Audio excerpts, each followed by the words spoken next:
Duke, you suck. You shut your mouth!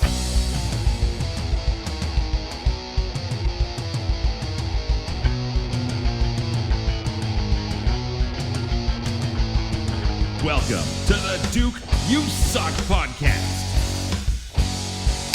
And now, Duke Durango.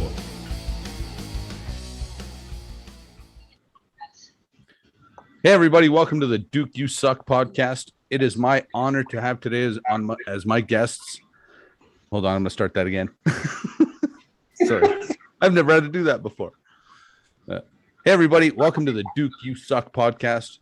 I'm here with my very, very special guests on a special Remembrance Day episode, Sergeant Don Leslie and Master Corporal, Master Bombardier, Robert Lefevbre. Thank you guys very much for joining me. Good to be here. Thanks for having me. Man, I can't, Don, I've known you since, I think shortly after you got out of the military, correct me if I'm wrong. And Rob, I've known you since before you went in. Yes.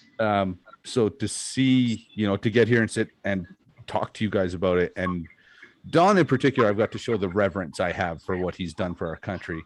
And Rob, you're getting to feel a little bit of the shine that I like to put on the people that serve our country. So thank you both very, very much for your service. I couldn't appreciate it more.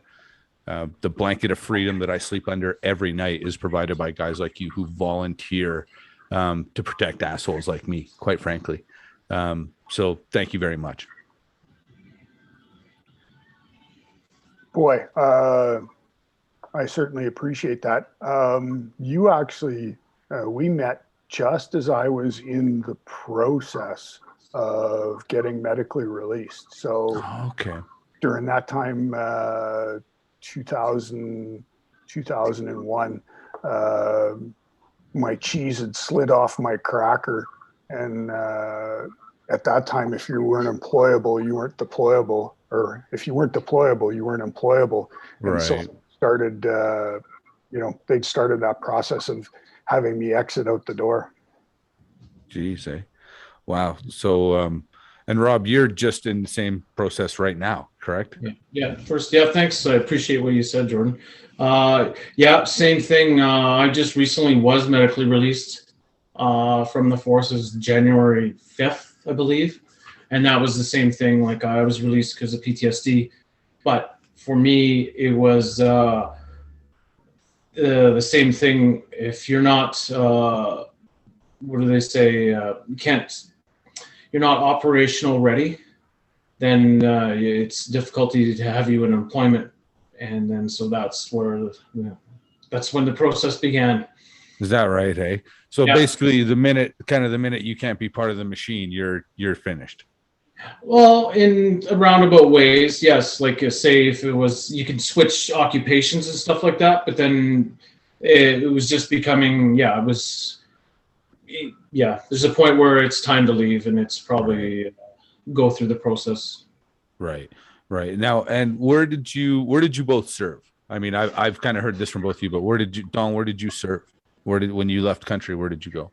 So mine was primarily because of the time frame from 84 to 2003 when I was released.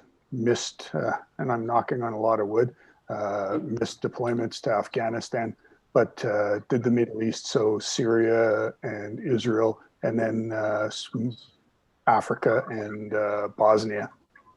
Wow, that's a lot. I didn't realize that. I knew you were in Bosnia. I didn't realize all the other places. And were those were primarily peacekeeping at that point? Yeah, all of those were. I mean, you can argue and get into. I mean, Rob would know, but not the. I don't think the general population would understand that we went from peacekeeping to peacemaking in some of those particular areas. But for the public, and still to this day, for some areas in the public, they don't realize that we were in an armed conflict in Bosnia in '95. That was not peacekeeping. That was peacemaking. Okay. Well, it was just battles upon them, right? Like I know there. I think I have friends, Don, with this PPCLI, and they still talk about it, saying like it's There should be another Medak pocket battles and stuff like that that should be recognized more as actually being in a war. Is that right? Yeah. Now, and then, sorry, Rob, where did you serve, Rob? I did Bosnia, Roto 7, and that was in 2000. Then I did Afghanistan Task Force Orion, February 06. Okay. Geez. So, but there was numerous domestic deployments as well. right. I remember I was sent away for a month to fight the fires in BC. And then also there's some other domestic stuff, fighting the floods, filling sandbags and all that other stuff. Just kind of doing disaster support. Well, it's an immediate response unit, and it's just the backup for the military plan. And Right. so we had some flooding in Manitoba, so we just had to be deployed to support the floods. Okay. One thing we were talking about before we started that really interested me was that you both served our country in an athletic capacity. Let's talk a little bit about that. Let's talk a little bit, Don, what did you compete in? And, where did you get to travel doing that? So like we spoke about earlier, I considered myself the lowest paid professional athlete for quite some time. Hey, I just want to say, and that's coming from a former professional wrestler, so that's really saying something about how little you were making. Well, I mean, you had incidentals, international incidentals. That's right. I was getting the incidentals and meals when you're in Florida. $17 a day. Yeah, playing soccer for the military, and then for the other half of the year was shooting and skiing, doing the biathlon for the Canadian Forces. So for a year, I didn't put on a uniform. My uniform was my PT gear. So, geez, that's not a bad gig. I mean, don't get me wrong. I don't want to minimize that because you still have to be at the ready when something happens. But still, it's funny. It's funny you should say that because when I was in Florida playing soccer, my unit was still in touch with me because the deployment was happening going to Somalia. Oh, okay. And they were making sure that my dental and medical and vaccinations were all up to date so that when I landed, okay, you can go to Africa now. Here was your good to go soccer trip. Now you're off to Africa. As soon as your boots hit the ground, you're off. They gave me a couple of days. Yeah, Jordan, it's usually not much time. Like it's, you're on that chalk and you're gone. Yeah. And what about you, Rob? What did you compete in? I did the Mountain Man. It's a stupid ass running thing. It was terrible. But it was the summer off, right? And then golf, did some golf, and mainly it was ice hockey and ball hockey. Like in an Army frontline unit, like 1RCHA, we considered ourselves like the dynasty of the Western area for ball hockey. So we always won regionals, and then we ended up going to nationals in Ontario. So okay. So yeah, I never did any international stuff, just more domestic. Right. How'd you guys do at the nationals? We got shit kicked hard, man. It was funny because you go against these guys, and like a lot of times these people that are like the athletes that come to the military have another background behind it. So some of these guys that we're playing ball hockey against, well, they played junior hockey. Like, you know what I mean? So they played the Calgary Hitmen, and they played like, you get a lot of that. So I was in the sandbox sometimes, but it was fun. What about you, Don? Stories. So it was interesting because you could, so unlike other countries, when it came to the CISM sports, we took literally just the people that were in the Canadian Forces that happened to be really good at soccer. You'd go out to Victoria, do a training camp, they'd pick a team, but we didn't try and, there was no stacking the team sort of thing. Right. When we went down to Florida, you looked at the team from Suriname, and I can show you the photo from the team that played for their Suriname World Cup team. They had literally just conscripted all of those people into the army to play. So here we are, just average Joe decent soccer players in the military playing against guys that were competing in the World Cup. I mean, we got thrashed. It was a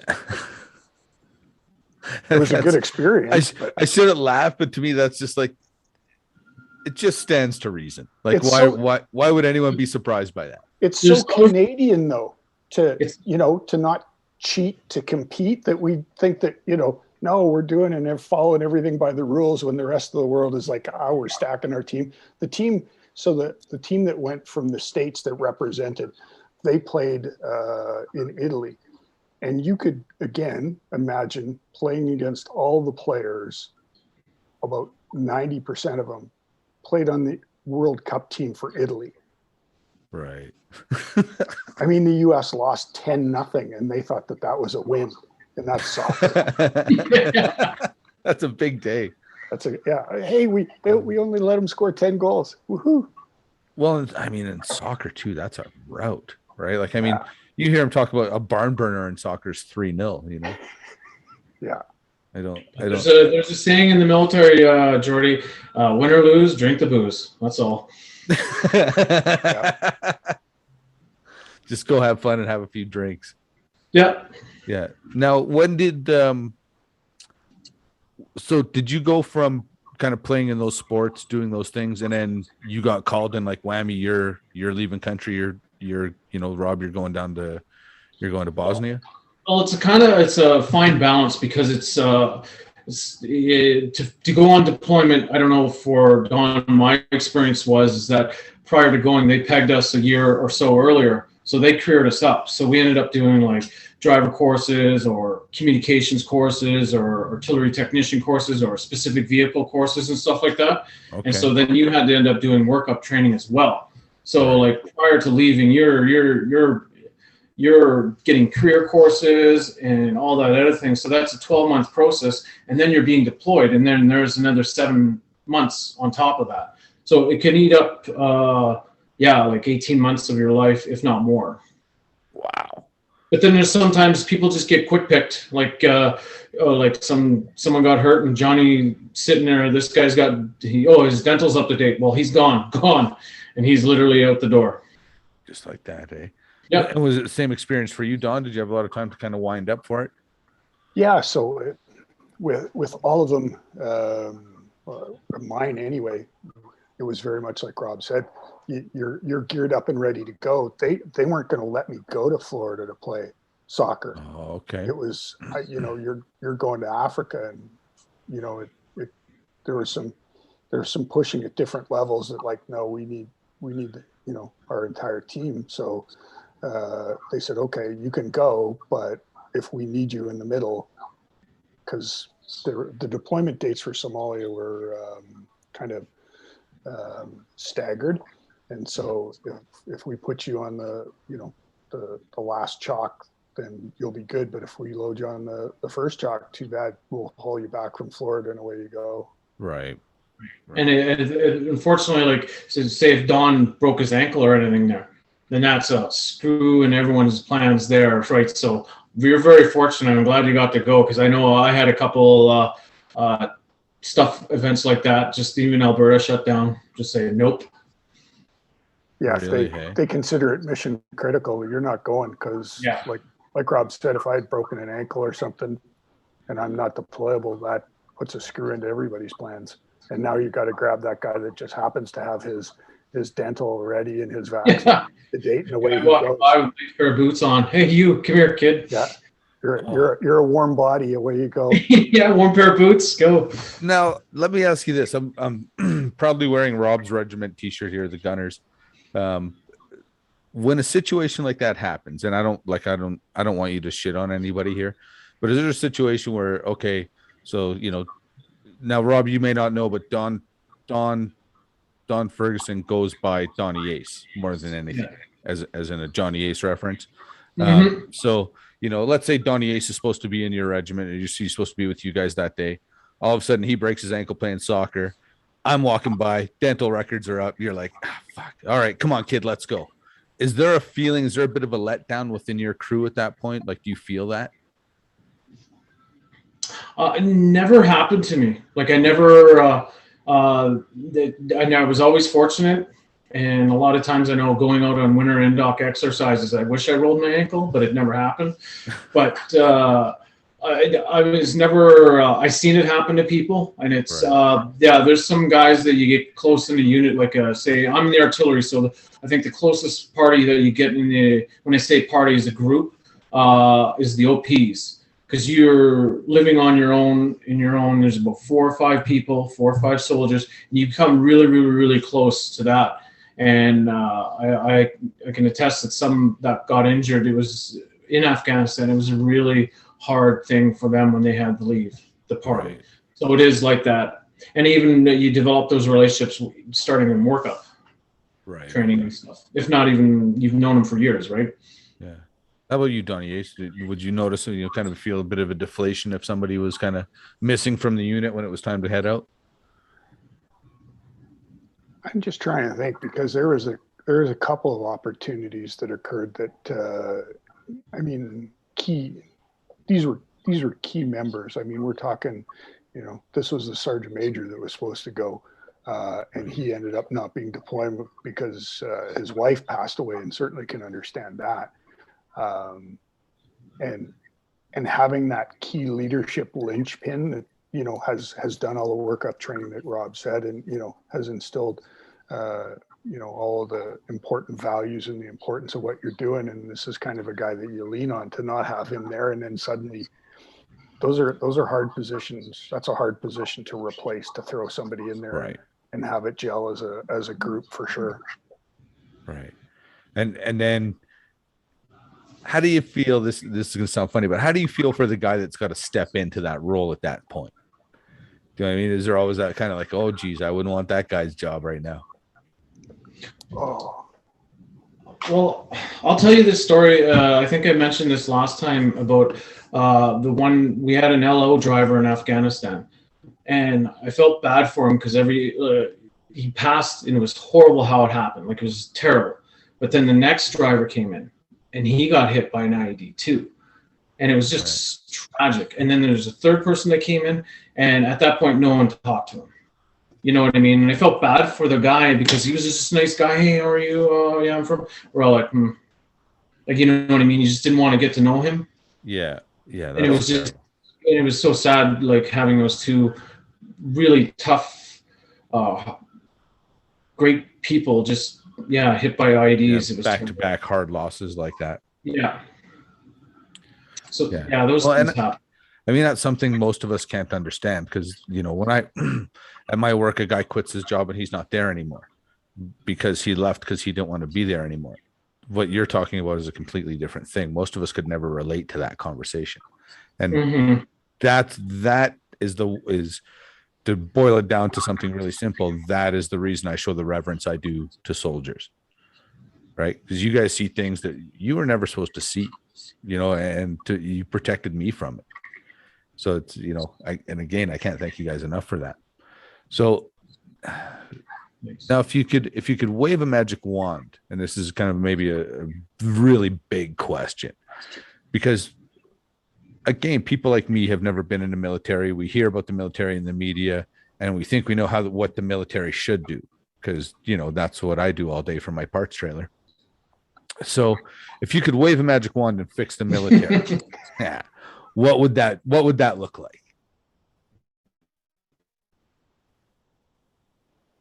Rob, I'm going to throw to you. I'm going to put the pressure on.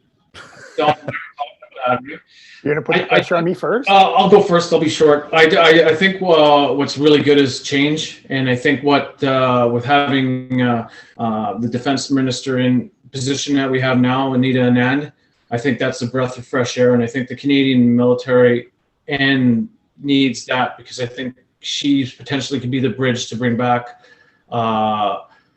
the more of a shining light on, we're leading change and trying to go in the right direction on breeding a good culture and confidence in the leadership, getting rid of the old guard and showing different types of leadership. And I think that's very important. Right. What about yourself, Don? How do you explain to the public what you're asking young men and women to do essentially, and making that realization. And I'll use a story to sort of illustrate it. So the Canadian Airborne Regiment was disbanded after the incidents that occurred in Somalia, which Right. was the unit that I spent the most significant amount of time with.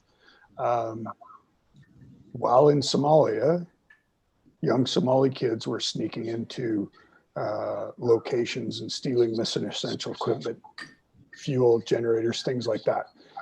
We'd capture them, take them back to the police, the local police that were there, turn them over for them to do something. It became a regular thing. We're like, hey, can't we do something about this? And the local police actually are saying, well, just shoot a few, leave them in the wire, and it will be a deterrent. These are the people that we're here to help. And that is their explanation of how they're going to fix this. What we're asking young men and women to do is work in incredibly difficult situations. And then if necessary, take another human's life. Generally, it's not choir people or choir persons or choir boys that you're going to get that are going to be able to do that job. Right. I mean, I can be frank, 50% of the people that I worked with in the Canadian Airborne Regiment, if they weren't in the regiment, they would have been in jail. Right. But who did you want that was going to protect and keep the enemy away from you? Those guys. I still, to this day, trust 100% of those guys. Well, it's one thing to want to jump out of an airplane. It's another thing to want to jump out of an airplane fully armed with a 70-pound backpack on into enemy territory. You know, that's a different level of, you know, I don't understand how you actually do that with balls that big. Like, how do you control the parachute with balls that size? Is it set for that extra weight? It is, but I mean, to get back to what you were asking, so how do you fix that? How do you balance between keeping, and I mean, Rob did a great job because you're explaining it, because you're also using these members to aid to civil power, to respond to the ice storms in Quebec, to doing and assisting with the floods, and still being, you want somebody that's a trained killer, but yet a functional member of society. And how do you train and prepare somebody for that? Rob talked about the workup and everything else. All those workup exercises and things are getting you ready for what is going to be an unnatural, difficult event. Right. Well, how do you expose everybody to enough difficult situations so that our cheese doesn't slide off our cracker when we experience these things, and then bring them home, reintegrate them as being normal civilians within the community, and not have issues and problems? Man, I wish I could fix it by waving the magic wand, because there's no simple answer. Well, that's always a question I've had,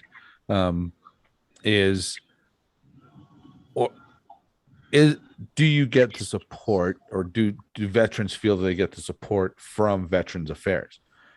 Now, unpopular opinion by some standards, I guess. In my opinion, like, if you serve our country in the military, if you volunteer to go overseas and put yourself in a position where you're putting your life in danger to keep trying to make the world a better place, I'm kind of in a position like, you should never have to pay taxes.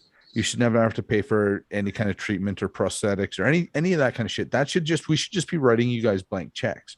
And I know maybe that's easy to say, and there's certain things about the money I don't understand, and that's okay. But at the same time, I mean, are these programs in place? Are you guys being done well by our Veterans Affairs associations?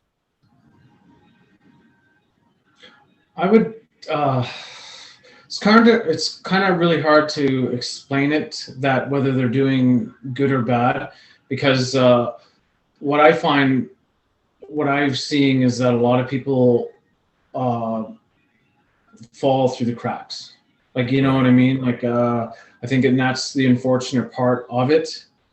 And like, for me, I'm thankful that I have the resources that I do. But it's hard seeing, like, when you hear stories of another soldier taking his life, you know what I mean? Like, what if he had a little more help from VAC? Would that have helped? So, like, those some of the questions that I do have at times.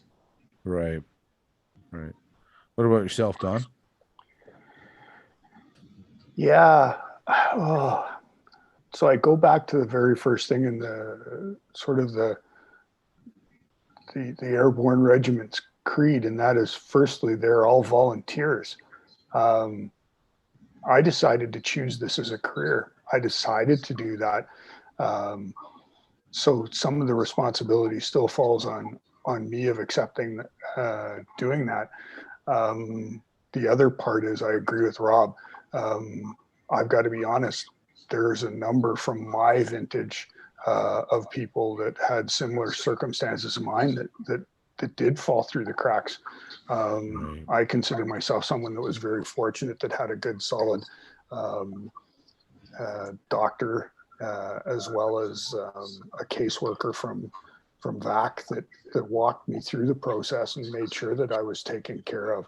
Because at the time, especially for those, PTSD and major depression and all those different ones, sometimes you're not thinking clearly. So when they're kicking you out the door, you're not taking all that information in. And if you don't have somebody to sort of hold your hand through the process, you can easily slip through the cracks and make bad decisions. Well, and in 2000, 2001, 2002, when you would have been going through that, PTSD wasn't really a thing yet. So, I held a lot of bitterness. Coming up, in another year, I'll have been out of the military as long as I was in the military.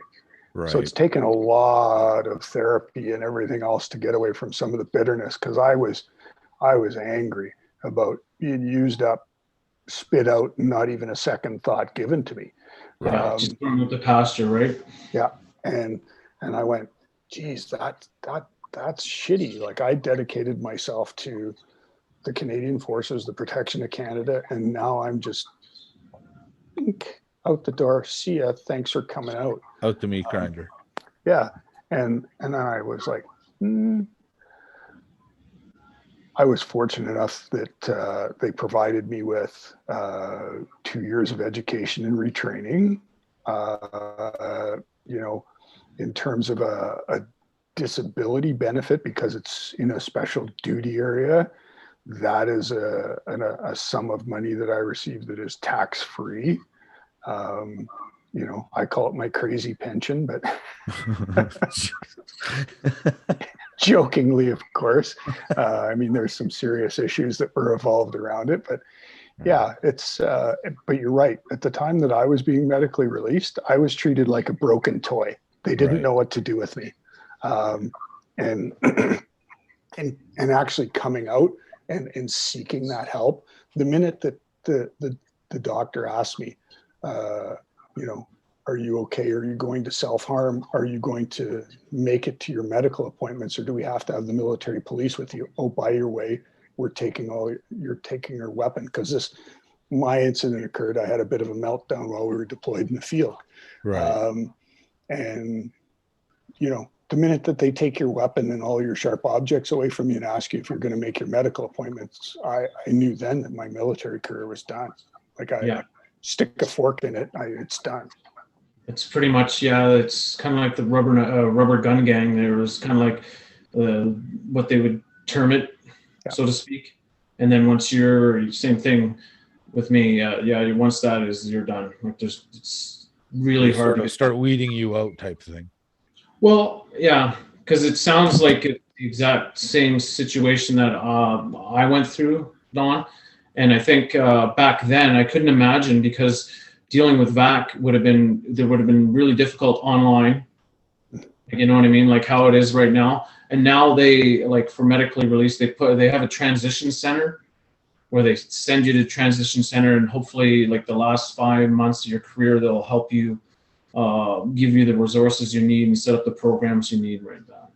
But unfortunately, when you get places like that, you're not getting the best people in positions that work at the transition center. You know what I mean? You're a There's a bunch of guys like me. Well, no, yeah, well, not saying you. You'd be a godsend, but, like, you know what I mean? All the rock stars. Godsend. Be all in the frontline units, you know what I mean? Deploying and stuff like that. So. Right. Well, the one thing that burns that, from a layman's perspective, and again, now I'm kind of repeating a headline without delving too much into this, but I think it was the budget a couple of years ago. We heard there was like in the tens of millions of dollars left in the Veterans Affairs budget that the government kind of never dispersed, that was never given out. Now I don't follow. Is that a consistent thing? Like, does that shit happen all the time? Do you know? I don't follow it. Well, you probably get mad, right? Like, in some ways, yes. And the other one is, it's, I guess for me, and knowing a number of my, my peers of the same sort of vintage as me, it's the struggle of constantly having to go back and explain why this injury is service related and why I should be compensated for it. So Rob was talking about doing the Mountain Man or the Iron Man if you were in sort of Petawawa down where we were. Same thing. You run 42 kilometers with a full pack and then portage a canoe with that for another 2 kilometers, then canoe for 7, and then put that pack back on your back and race for another 5 kilometers. Can't imagine why you have knee and back problems while doing it in your combat boots. Yeah. First of all, portaging the canoe as part of the deal is so Canadian. No, but it's true, because then if I went and said, like, I have, like, my body, like my knees and my ankles are screwed. I know, like, when I'm 75, it's going to be tough. And it's just the amount of stuff that I did to my body. But for me, say, like, I'm going, oh, my knee is, like, I'm really having a hard time with my knee. Oh, well, what do you mean? Oh, well, I did this and this. Oh, well, can you prove this on the paper that you did this? I'm going, well, no, but, like, I did it. So those are the kind of the things that Don's touching on, where it becomes so difficult, and you're dealing with it. And sometimes if it's a traumatic situation, you're reliving it again. And that causes a lot of problems too. Well, and the frustration again of dealing with somebody, first of all, not everybody's perfect everywhere, but there's a particular, when I deal with certain people, there's a particular level of ethic that I expect from a certain level of person, right? And this is going to sound funny, but when I deal with golfers, golf is a sport where you call the fouls on yourself, right? So generally speaking, when you deal with people that play a lot of golf, and especially if they play tournament golf, they're generally people of reasonably high integrity. Do you know what I mean? So when I talk about people that are willing to volunteer to look after my country, I have to initially presume there's somebody of a reasonable, and I'm not saying they're not batshit, to Don's point earlier, but what I am saying is that person is of reasonably high integrity. So if that person comes to me and says, hey, I blew my knees out portaging canoes, running marathons in combat boots, I guess the argument then at that point becomes, okay, well, prove I didn't blow my knees out portaging canoes, you fuck. Like, that's understandably, you're going to get frustrated with that person. It literally, we had people that were being refused, and I think they may have changed the form. When you go into the medical inspection, and if the medic didn't fill out that this was attributed to your military service during that time that this injury occurred, and they couldn't go back from VAC and see that was the way, they'll argue it so they don't have to pay the money. Right. So the wear and tear is not a thing for the military. But I was one of those things you're talking about, the CF98s and the 663s. I was the HR supervisor at 1RCHA because I switched artillery to human resources. So my thing was the CF98s. Like, I didn't care. Like, I pumped those out like candy. Like, and it's the things like there's an individual that was in a car accident and he broke his leg. And I said, well, did you fill out a CF98? He says, no, I was coming to work. And I said, as an officer, I said, sir, you work 24/7. Fill that out. You were going into work, weren't you? Yes. Well, that's, I said, well, I'm just saying this because maybe when he's 75 and he's unable to shovel the walk, they'll end up giving that man maybe VIP benefits where they'll have somebody pay somebody to shovel his walk and cut his grass for him, right? Right. So that's one of the things that, like, I always made sure of, because I remember my father was in, it took him like an act of God and like 5 years to get anything for his loss of hearing. Really? Hey. And they said, well, we have no documentation. Like, so I always made sure that there was a CF98 and D663 with everything, just If you for don't- that very reason. If you don't have a switched on clerk like Rob was, clearly, yeah, easily how that can slip through the cracks. Oh yeah, like I found CF98s like from like 2015, and I was still pumping them out. I didn't care, like just for that reason. Right. Just because you And knew at some it- point if it wasn't recorded, somebody's going to try and deny it. Well, they don't have any documentation, right? And I was the guy that entered it in the PeopleSoft or whatever, HRMS. So as soon as you get a number on there, that's gone. Like that's in there forever. Like they can't. That doesn't go away now. No. Right. Yeah. Like it's disappointing to me. And again, there is only so much money, but when it comes to the military, I'm somebody that's like, just give the boys and girls what they need. Please, for the love of all that's holy, look after our soldiers. I think it's a really simple fucking concept. I get mad about it, actually. Yeah, it's kind of, you can't really, you got to let some of the stuff, like for me, I have tinnitus. I'm sure you have the same thing, Don. It's ringing from like artillery and shooting weapons and stuff like that. And like trying to say, oh, it's not too bad. Your tinnitus is not bad. And well, no, like it's because they say, well, how kind of Doc, I'm in a perpetual state of diarrhea, but it's not like diarrhea. Yeah, like something like that. And I'm trying to sit there, explain it to him. I'm going, are you kidding me? Like just to get to the process of it. And finally it was approved, but I'm just sitting there like, well, are you sure? I'm going, well, I've done 2 deployments. I was in the artillery. You know what I mean? Like big loud sounds all the time. Yeah. And then I just found it so asinine. Like, really? Like it should be a no-brainer. Now to bring this full circle to kind of the Remembrance Day aspect of it, you think we're having these challenges now coming back that we're just at the end of at coming back, that these guys were just, that's my old drunk uncle. He's always sitting on the porch drinking, don't talk to him. Right. Well, probably because he's been suffering from PTSD. Nobody's been taking care of him. These are all those issues. I couldn't fathom. You're exactly right, Don. I couldn't even imagine like the shit like since World War One, and then coming back and going to your farm, and that was it. Yeah. At that time, you've been diagnosed with shell shock. You've essentially been sent back home. Now there's some shame and guilt involved in that, and being sent home and not finishing your service. And now you're back on the farm and just left to your own devices. Jeez. Yeah. Can't even imagine. Well, I believe, and I could be, I'm sure I'm right about this, where Wendy's grandfather was in World War II. He drove a tank.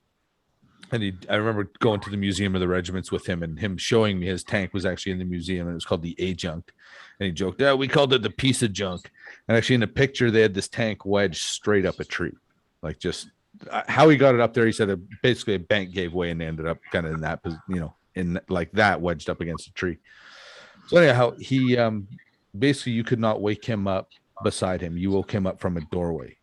From the time he got home to the day he died, you did not touch him to wake him up. And that's, again, nobody diagnosed that. Nobody tried to help him with that. Yeah.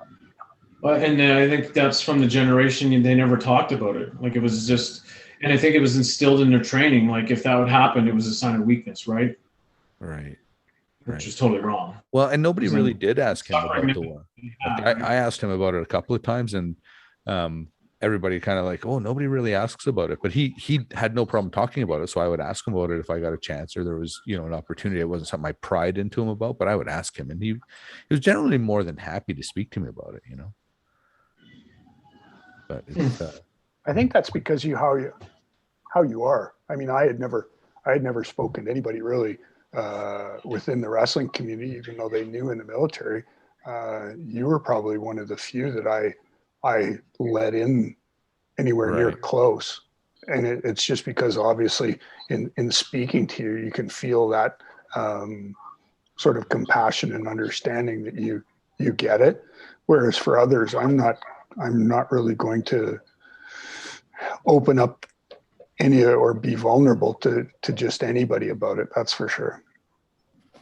Right. Yeah, there's certain people that you feel more comfortable talking about it. Like I know my son, my 12-year-old, he asks a lot of questions about Afghanistan, and I don't talk to him about it at all. Like I'm still not there yet to talk to him about it. So Right. Well, and I mean, part of you maybe as a parent too, you know, what do you say? How much do you tell him, you know, at that age? How would he process the things that you know, kind of are feeling or dealing with? So that's a tough conversation to have with a boy that age, you know? yeah. Yeah, and like I said, like I'm still going through stuff right now. I'm like fresh out of the military. You're still so processing it yourself. Oh yeah, like I'm still dealing with everything that encompasses being medically released. So, Right. but you know what I mean. Like I have, I do feel fortunate because I have resources, and you know what I mean. Like, and like when I hear these people falling through the cracks and taking their lives, or like ending up on like down living in BC, stuck on opioids. You know what I mean? Like That's always my thing, is how do we have homeless veterans? Like that should never be. And again, I'm sitting here just, you know, sitting behind a microphone in my basement talking shit. So I don't want to, you know, I don't want to come across as too pious when I say this, but that should never be a thing. Like, again, I don't care what the budget is. Our veterans should never be homeless, period. Like, I don't care what the cost is to our country. That should never be a thing. And this will resonate with Rob. He'll understand. There's a group of us that you know, stay in contact with social media, and basically it's a send up the count. If we haven't heard from somebody within our particular group within a period of time, like sending up the count is checking during a patrol to make sure you have the number of people that you're supposed to have. Right. If we don't hear from the guy, somebody reaches out to him. That's just what we do. And we had one recently that he went off on his own for a bit and didn't let anybody know. And we had contacted next of kin, and then we contacted local police and had a welfare check done. And he wasn't in a good spot. I mean, we have to take care of our own. yeah. And I think the thing about mental health is no matter how you develop it, whether it's, you know, a chemical imbalance within your brain or PTSD, like you guys have experienced,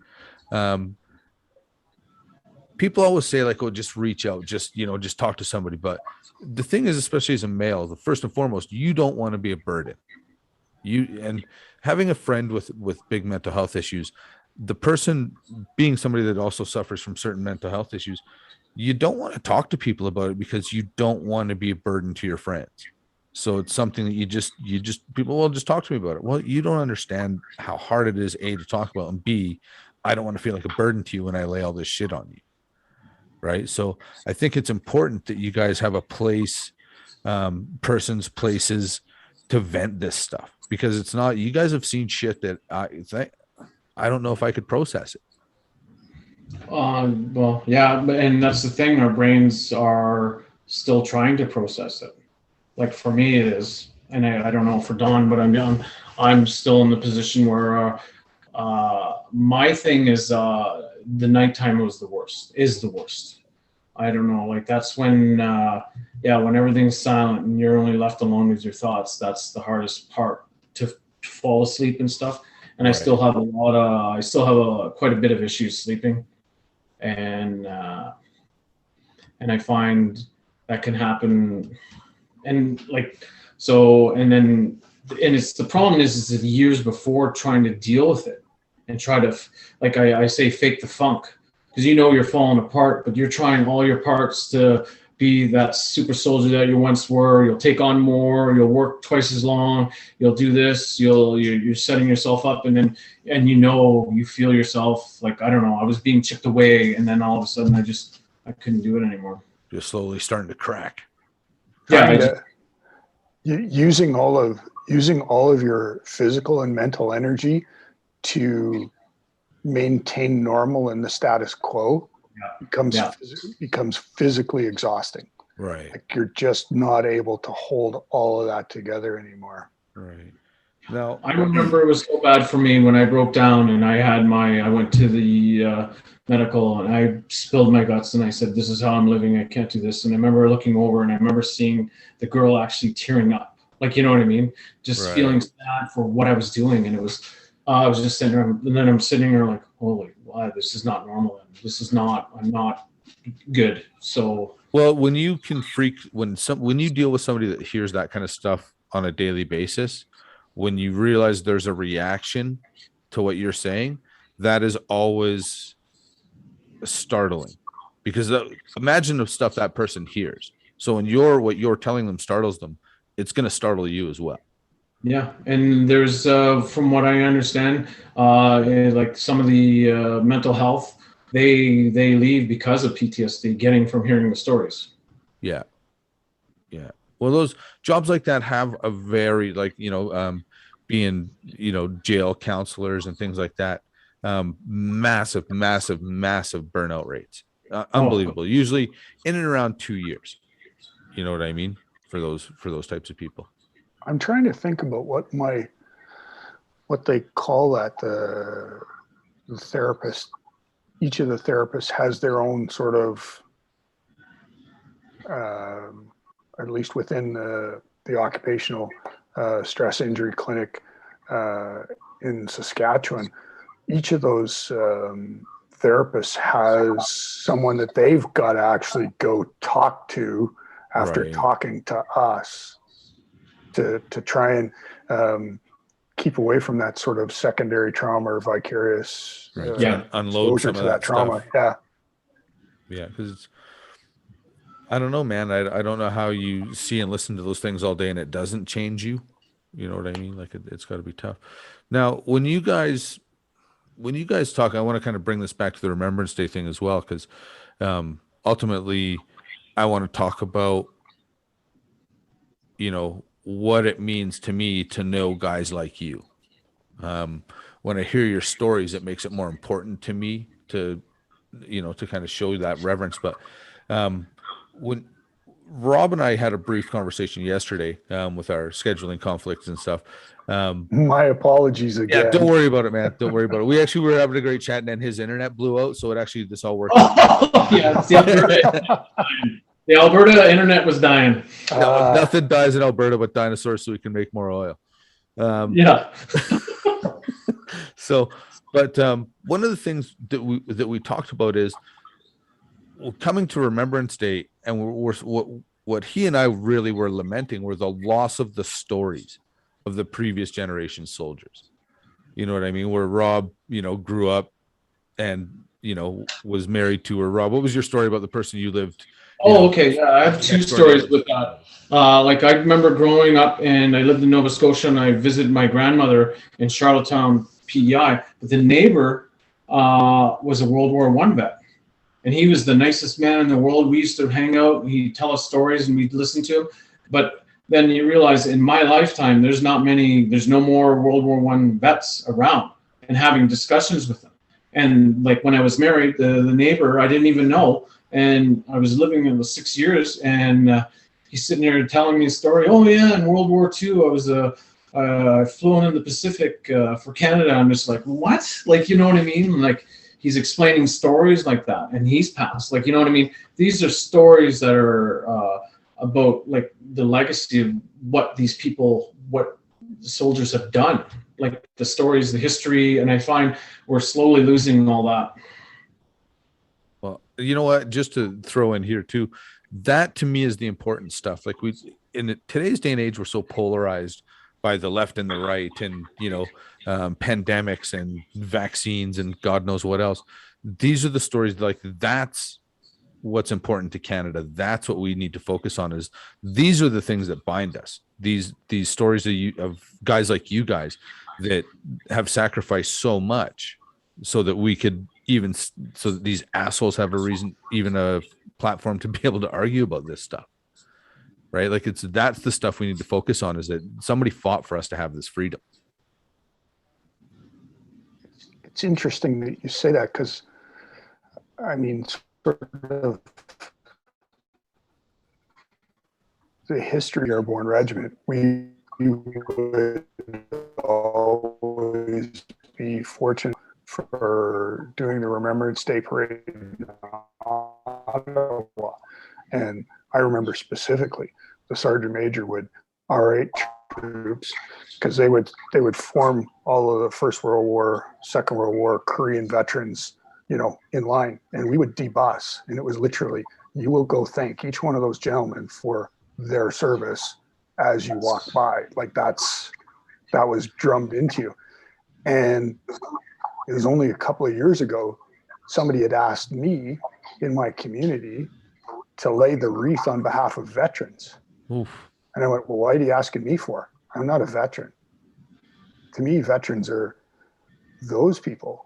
And then I suddenly dawned on me, like Rob said, there's no more World War I veterans left. There's few World War II and few Korea veterans left. Yeah. And many of us that haven't been involved in such a huge conflict like that, I can only speak for myself, didn't feel like a veteran. Like I didn't contribute the same way. I didn't go through the same or have the same experience and sacrifice. So don't put myself in that same category as them. Yeah, that kind of resonates with me too, because it was more like, for me, it was just an operational deployment where I had a start date and an end date. Some people in World War I and World War II, well, they boots hit the ground, and the same with Korean War, and they didn't know when they're coming back. Yeah, man, and that doesn't make you less than, right? And I like, from an outsider looking in, and again, it's very easy from my chair in my basement to say this. From an outsider looking in, the difference between you and them is timing. Think about that for 1 second. The only difference between you and them is timing. You just happen to be born in a different era. Otherwise, you would have been doing the same job. So don't minimize your service when compared to what those generations of soldiers dealt with. It's not the same thing, but the ideal is still there, boys. Yeah, I could see that in a sense, but for me, I find I'm more reverent thinking towards the World War II vet, the Korean vet, the World War I vet, Right. That's how I like. That's kind of like the like, yeah, like that's who I revere of, like, right, paving the way for me, like what they've done. That's well, see, and know this though, the way you probably look at those guys is how guys like me look at you guys.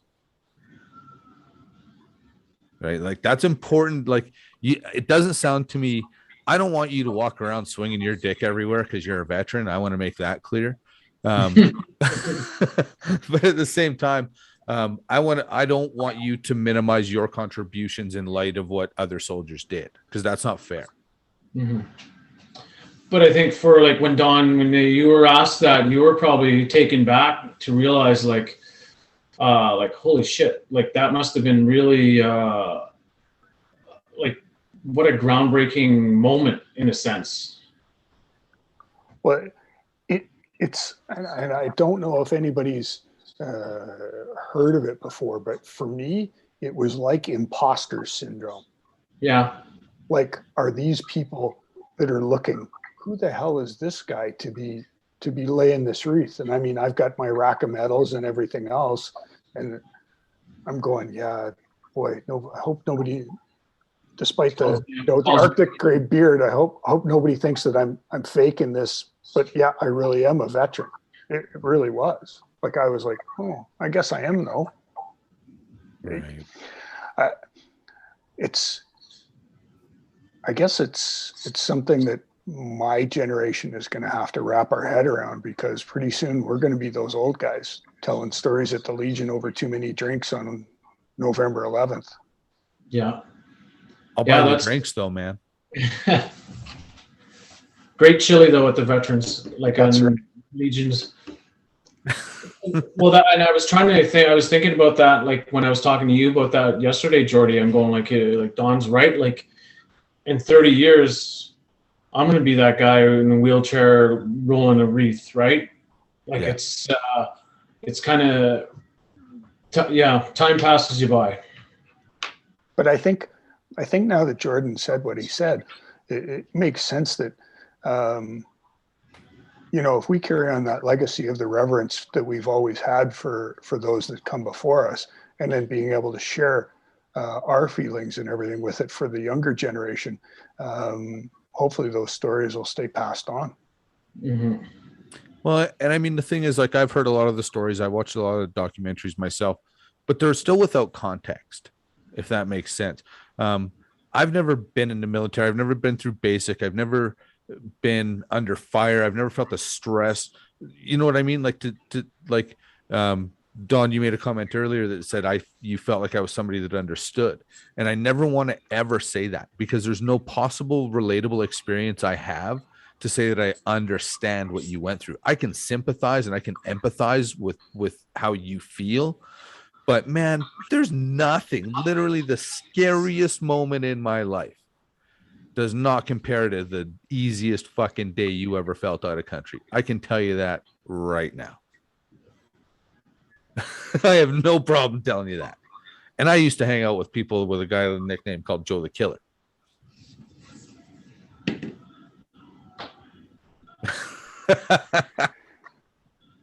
Yeah, I'm just trying to think. Yeah, I would maybe certainly your empathy is visible, and yeah, I think it's hard for those that haven't gone through it to truly understand. But I think it's the people that are able to empathize with it and see and be willing to, genuinely thank someone for their service as opposed to just paying lip service to it. And that's what I mean when I made that comment about you, because you're not just flippantly, oh, thank you for your service, not realizing what you're actually thanking that person for. Well, and I do think I kind of got lost on my point was that, I watch these documentaries and I repeat the stories that I see in the documentaries, but they're without context. Because I've never been in the military, I didn't see what you guys have seen. So even if you guys know the stories from the last generation of soldiers, it means more for you to repeat them than somebody like me, because you can give it more context. Right. No, that makes sense. Yeah. I would agree with that for sure. Yeah. I should drink more whiskey next time. Yeah. So now, will you attend Remembrance Day ceremonies this year? I don't know if I will. This is my first time kind of not in the military, and actually last year was a pandemic, so it was really not too sure. So I'm not too sure how I'm going to do it. Okay. I will probably stay home. I'll probably stay home though. Right. So this year, in the area that I'm at, because of the COVID restrictions, they're still going to do a virtual one here. Okay. But I've got to echo Rob's comments. What was really unusual is the very first Remembrance Day I went to after not having been a serving member anymore. That was just really unusual, because you have a specific sort of lead up to the day and expectations and being with your group. And when you're doing it sort of Great. Always on parade. Always on parade. And when you do it as a veteran member, it's a little bit different. It definitely is. And I can see how, hopefully Rob doesn't have the same challenges that I did. But when I was first released and going through, it was a really difficult time for me, because I didn't have the same camaraderie and friends, former troops around me where I was at. So it was a challenge for me. Right. Yeah, I think that's kind of where I'm at right now. I think I think what happened was this year is that, like, being medically released, it's kind of like you're fighting off like the failure of the mission. Like, you know what I mean? Like, because everything we ever did was mission specific. You can do, no fail, no fail, no fail. But then in a sense, as a soldier, you kind of feel that.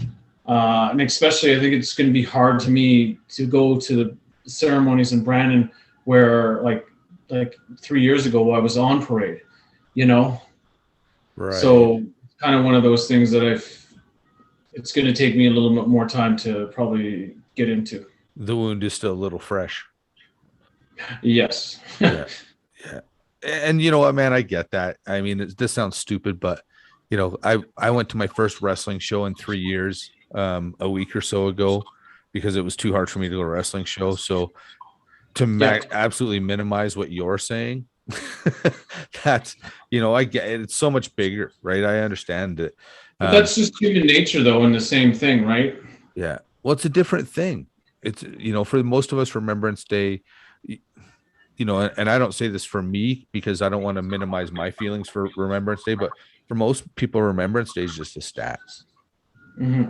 You know, a lot of people, how many people, I would like to know this, and I challenge people to do so, but how many people sit down and actually even just watch on television a Remembrance Day ceremony?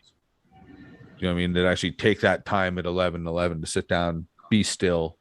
I always like watching because I always like seeing the World War II veterans and all their huge medals, and like just I look at those people and I look and going, oh, it's the stories that they have, and like, yeah, so like I always enjoyed watching, seeing the veterans. Yeah. I always sit back and literally this is, and I don't like to ask these questions and I won't, but I always just sit back when I see that and think, imagine the shit that poor guy saw. I literally think that, boys. I just have to look at the different campaign medals and I go, I know a number of the history of those ones, particularly if there were Princess Patricia's or from the Special Service Force, and I have a clear idea of what went on there. And it's like, can't even fathom, don't want to think about it. Don't even, it's some of the things I couldn't imagine what they endured. When you realize what battles they would have been in. Yeah. Man, that's heavy. That's I never even thought of that. That's how you'd see that. That never dawned on me because my wife's grandfather, again, when he passed away, I have some of his medals and I had to look up what they all meant. And I didn't realize, that's something you guys just know. Yeah. Like, I mean, Remembrance Day, I can look at anybody and know, kind of have a good idea from one. How many years they got in? Years they got in, what their deployments are like, particularly, you know, if they're from one RCHA, knowing what that unit history is, where they've been deployed, how long they've been deployed to those areas, kind of what rotation or roto they were on, and go, ooh, yeah, you guys had a shit go. Yeah. Saw some stuff. Yeah, because it's always, there's different rotations on it. Like, so, like I was Bosnia Roto 7, but then I know like the early years of Bosnia, well, it was no walk in the park. Like it was a tough go. Don, when were you in Roto 1? So no, that would have been 92, 93 is Roto 1. Yeah, so I was 7 years later. So there was some change in what they labeled it. Yeah. What you did, I was a NATO UN. So when I did it, it was the United Nations Protection Force. It was still under that. So I spent the entire year of 95 in Bosnia. So if you want to put it into perspective, that was the same year that they were doing when Srebrenica happened, where they had the ethnic cleansing of all the Muslims. Right. And as well, when they were doing the NATO retaliatory airstrikes for them not following the UN sanctions by the Bosnian Serbs and taking a bunch of us hostage and putting us out in front of the weapons bunkers and stuff so that they wouldn't blow them up. Holy fuck. That was that year. Wait a second. You say that kind of glibly, Don. You personally were used, what I'm going to just say, you were used as a human shield at that point. Yeah, there was a bunch of us. Well, don't minimize it because there was more than you. Holy. So these are the things you think you know a guy for 20 years, and then you find out he was used as a human shield. Yeah, it's a shitty thing for sure. Yeah, It was terrible. They actually handcuffed people. Yep. It was disgusting. I read a report on it. It was horrible. Yeah, there was, and in fact, if you were to delve back in some of the history of it, there was actually not only this particular group, this particular group, but the entire camp of Kanbat 2 at that time in Visoko in Bosnia, they'd actually surrounded that entire camp and wasn't allowing any movement in or out of that area to even resupply, to assist, to help those individual guys that were there. I mean, talk about feeling helpless as a soldier. You're there to protect yourself and others, and you're basically told that you're going to be staying inside there, allow yourself to be held hostage when you want nothing more than to go out and rescue these guys that they're using as human shields for bombing airstrikes. No, I'm upset. Yeah, And I mean, you know, Rob talked about mission first. When you know, you see things like that, and then you have things where, you know, while you're there, 7,000 young men and boys are slaughtered, and you've just got to go clean up that mess. Whoa.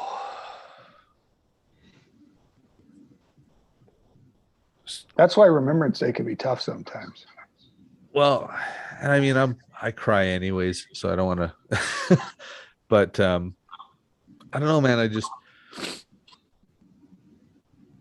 I can feel, there's part of me that feels the fear. Do you know what I mean? That you would have felt, or that, I don't know, man. I can just pick that up somehow. It's a weird, and it's horrifying to me. Like, it's so. Anyways, I don't. Yeah, the worst thing you want to feel is hopeless in a situation like that. Right. Because you're always supposed to have the answer and always still willing to do something. And then, like a lot of places, like, the Dawn, like, that's the stories people are not hearing anymore. You know what I mean? Yeah, and the funny thing is, not funny. It's, I mean, you talked about earlier, you'd mentioned it. I bet you I could, you know, walk into a Walmart here with a machine gun, open fire, and not hit one person that had ever heard of the Medak pocket. But they would have heard of, you know, some of the stuff that was in World War II. Yet it was no different of an armed conflict. Right. Yeah. Yeah, like when I was there in Bosnia, Roto 7, what happened is that they talked about what Dawn and everything went through and stuff. And like, we did a tour through Sarajevo, and then they brought us to certain areas, and then they go, oh, there's the soccer stadium there. That's where with the slaughter, that's where they buried everyone. And then there was Sniper Alley in Sarajevo, like and then it was called the Sarajevo Rose. I don't know. They were mortar in Sarajevo, and with the cracks and whatever, the blood would spill on there, and with the cracks, and there was some people who thought it resembled a rose, so they used to call it the Sarajevan Rose. And it was just the type of conflict that they went back there. And I think when they went through that, they, like, for what Dawn went through, I don't think people realized what was going on back in North America or Canada. We had no clue. I'm telling you right now, we had no clue. It was very much minimized of what he went through. So that's the hard part. And there's no, I mean, unless some of us talk about it, you know, I guess, you know, different things like the Yellow Ribbon campaign, and that, one of the things that was also, you know, challenging for me during that time is, there was no parades when we came home. There was no, you know, welcome back, you did an amazing job. It was like, oh, good, you're back now. Whatever you do, don't talk about what happened. Don't tell anybody. Don't tell anybody, because not only that, don't tell anybody, because at certain points, what occurred there, the Canadian public, that wasn't what we were deployed for. So, you know, that we get into that whole sticky situation where the government doesn't want to say that's what we were doing. They tried to hide a lot of it. Yep. Was there not a point over there where you essentially weren't even allowed to protect yourselves? Do you know what I mean? Like, almost, unless you were actually being shot at, you could not engage. So the rules of engagement were pretty clear for us. There were times where the rules of engagement were stretched, certainly. But I mean, in a court of law today, I know any of those individuals would be able to articulate clearly that they felt threatened. And at the point where they were shooting at us, it gave us clear ability to shoot back. Right. So when Don says rules of engagement, it's just type of a way you're supposed to battle. So like if somebody's coming at you in a threatening manner, stop. You hold your repo this way, and then if they a couple more steps and you're starting to feel threatened, there's 2 warning shots, whatever, right? And so then like until you feel your life is threatened or your partner is threatened, that's when your rules of engagement have to change. Right. Yeah, and again, something the average person like me doesn't understand, right? Because I'm like, well, just hit him in the face with the butt of your rifle, because that's what I seen on television. Yeah. No. Yeah. It's and then in fairness, like with Don, like for what he went through and he had to come back and everything was hush, and the media. But like when I went through with Afghanistan, we were like, they filmed the national behind my vehicle actually. So there was Peter Mansbridge, and I kind of befriended the director of the CBC at the time.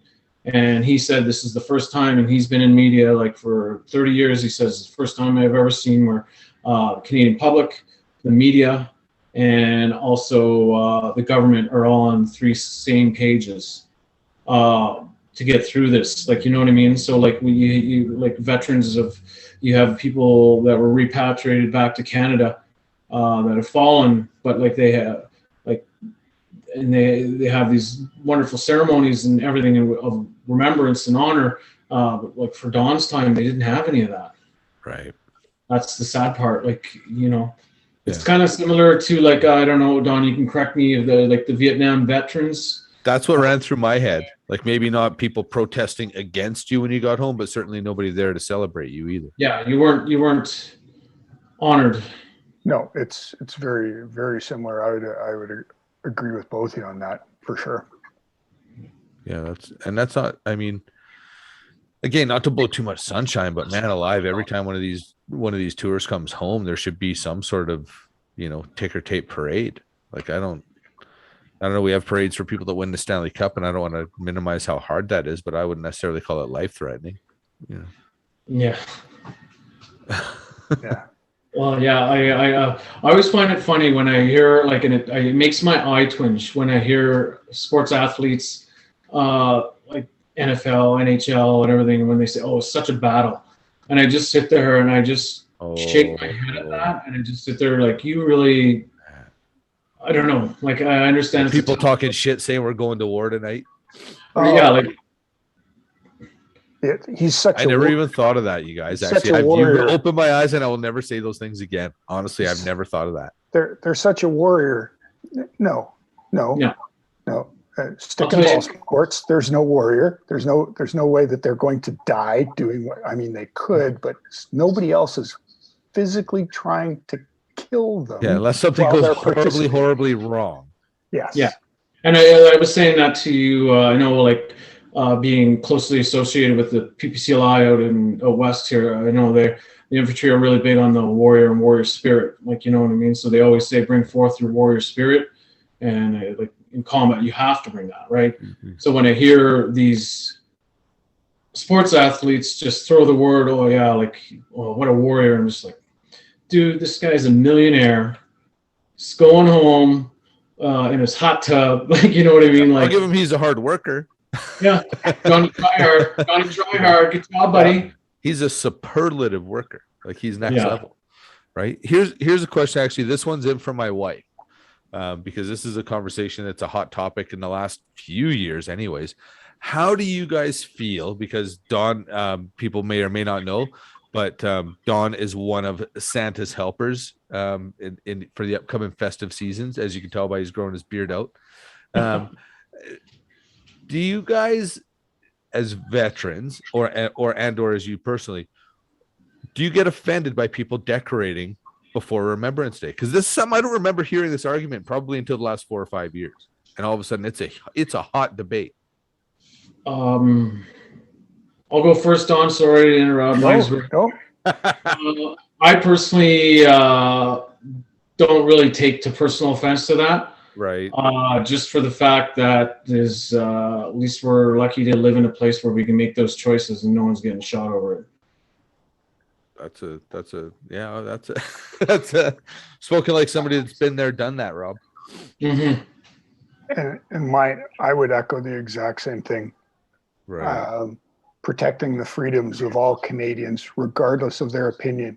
You want to decorate your Christmas tree and turn your lights on July 1st and run them all the way through. You're not disparaging Remembrance Day for me.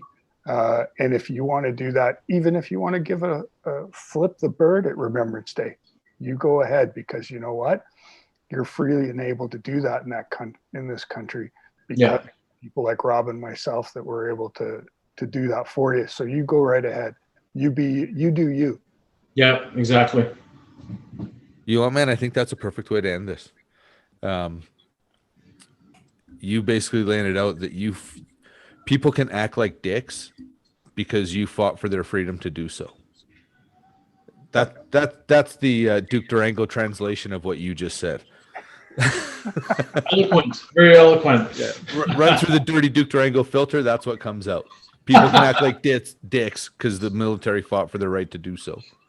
That's perfect. That's perfect. Master Corporal, Master Bombardier Rob Lefevbre, Sergeant Don Ferguson, it is my honor. Oh, I'm getting stirred up. It's my honor to have you guys on my show. Thank you so much for coming on, and all the best and happy Remembrance Day to you guys. Thank you so much. Yeah, thanks, brother. God bless. Thanks. Take care. Bye, of yourself. everybody. Take care. Bye. Duke, you suck. You shut your mouth.